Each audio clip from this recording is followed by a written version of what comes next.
necessary. The bird cannot rejoice within the limits of the necessary.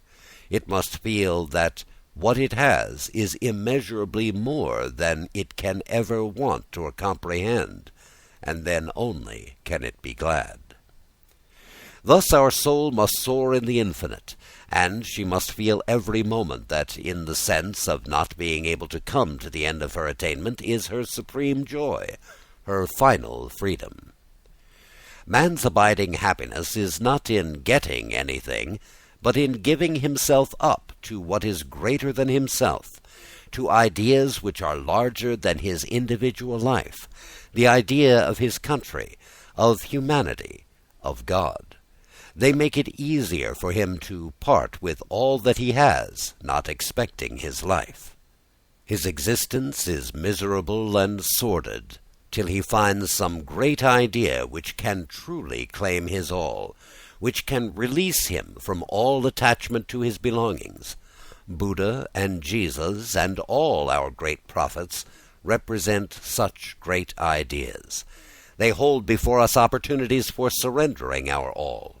When they bring forth their divine alms bowl, we feel we cannot help giving, and we find that in giving is our truest joy and liberation, for it is uniting ourselves to that extent with the infinite. Man is not complete. He is yet to be. In what he is small, and if we could conceive him stopping there for eternity, we should have an idea of the most awful hell that man can imagine. In his to be, he is infinite. There is his heaven, his deliverance. His is occupied every moment with what it can get and have done with. His to be is hungering for something which is more than can be got, which he never can lose because he never has possessed. The finite pole of our existence has its place in the world of necessity.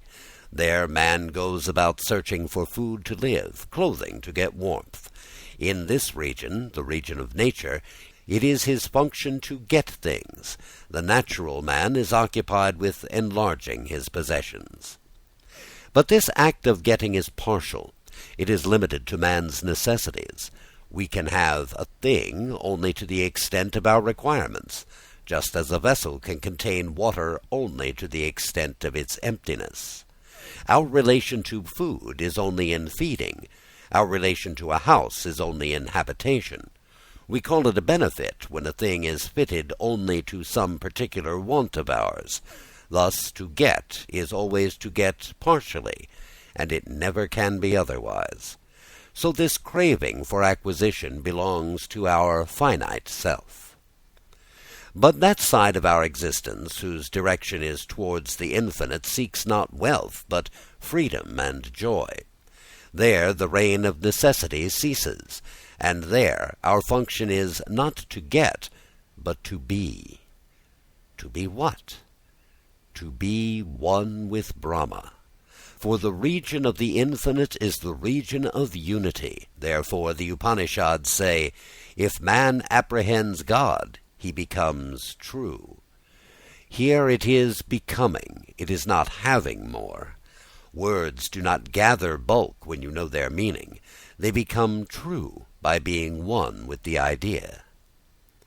Though the West has accepted as its teacher him who boldly proclaimed his oneness with his Father, and who exhorted his followers to be perfect as God, it has never been reconciled to this idea of our unity with the infinite thing.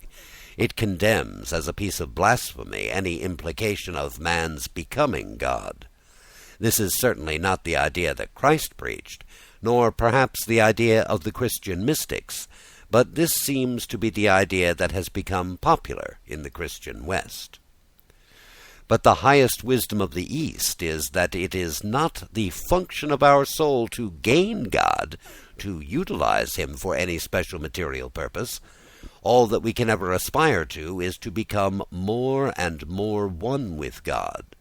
In the region of nature, which is the region of diversity, we grow by acquisition. In the spiritual world, which is the region of unity, we grow by losing ourselves, by uniting. Gaining a thing, as we have said, is by its nature partial. It is limited only to a particular want, but being is complete. It belongs to our wholeness. It springs not from any necessity, but from our affinity with the infinite, which is the principle of perfection that we have in our soul. Yes, we must become Brahma. We must not shrink to avow this. Our existence is meaningless if we can never expect to realize the highest perfection that there is. If we have an aim and yet can never reach it, then it is no aim at all. But can it be said that there is no difference between Brahma and our individual soul? Of course, the difference is obvious. Call it illusion or ignorance or whatever name you may give it, but it is there. You can offer explanations, but you cannot explain it away. Even illusion is true an illusion. Brahma is Brahma. He is the infinite ideal of perfection. But we are not what we truly are. We are ever to become true, ever to become Brahma. There is the eternal play of love in the relation between this being and the becoming, and in the depth of this mystery is the source of all truth and beauty that sustains the endless march of creation. In the music of the rushing stream sounds the joyful assurance, I shall become the sea. It is not a vain assumption. It is true humility, for it is the truth. The river has no other alternative. On both sides of its banks it has numerous fields and forests, villages and towns. It can serve them in various ways, cleanse them and feed them, carry their produce from place to place.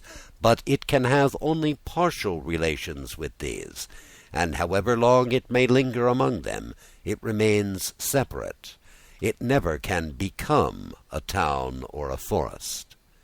But it can and does become the sea. The lesser moving water has its affinity with the great motionless water of the ocean. It moves through the thousand objects on its onward course, and its motion finds its finality when it reaches the sea.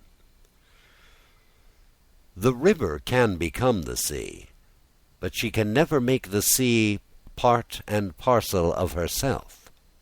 If by some chance she has encircled some broad sheet of water and pretends that she has made the sea a part of herself, we at once know that it is not so, that her current is still seeking rest in the great ocean to which it can never set boundaries. In the same manner, our soul can only become Brahma as the river can become the sea. Everything else she touches at one of her points, then leaves and moves on, but she cannot leave Brahma and move beyond him. Once our soul realizes her ultimate object of repose in Brahma, all her movements acquire a purpose. It is this ocean of infinite rest which gives significance to endless activities.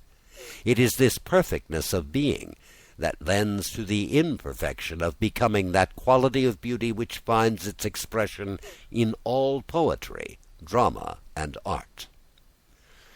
There must be a complete idea that animates a poem. Every sentence of the poem touches that idea. When the reader realizes that pervading idea as he reads on, then the reading of the poem is full of joy to him. Then every part of the poem becomes radiantly significant by the light of the whole. But if the poem goes on interminably, never expressing the idea of the whole, only throwing off disconnected images, however beautiful, it becomes wearisome and unprofitable in the extreme. The progress of our soul is like a perfect poem. It has an infinite idea which, once realized, makes all movements full of meaning and joy.